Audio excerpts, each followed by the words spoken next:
Sa mabuting balita ngayon, inanyayahan si Jesus ng isang Pariseo upang kumain sa kanilang bahay. Ngunit napansin ng Pariseo na si Jesus ay hindi muna naghugas ng kamay bago kumain. Doon sinabi ni Jesus, "Kayong mga Pariseo, hinuhugasan ninyo ang labas ng tasa at ng pinggan.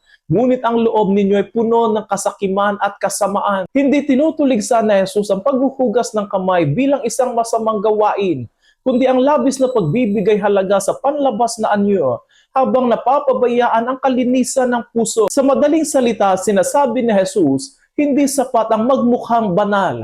Kailangan maging tunay na banal. Marami ring ganito sa ating panahon ngayon. Marami ang maayos ang panlabas, laging nasa simbahan, laging nagdarasal. Ngunit ang puso ay puno ng galit, pagmamataas at inggit. Madaling magmukhang mabait sa harap ng mga tao.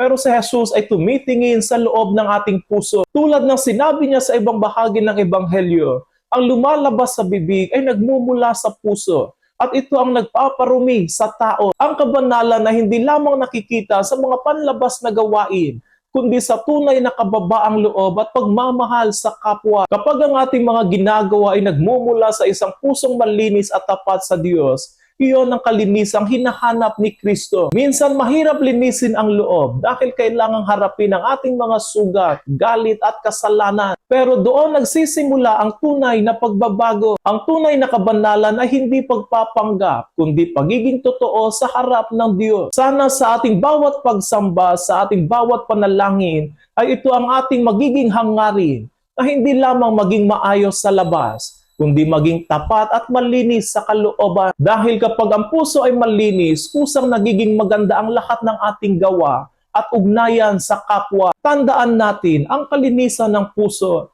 ay siyang daan sa tunay na kabanalan at kapayapaan.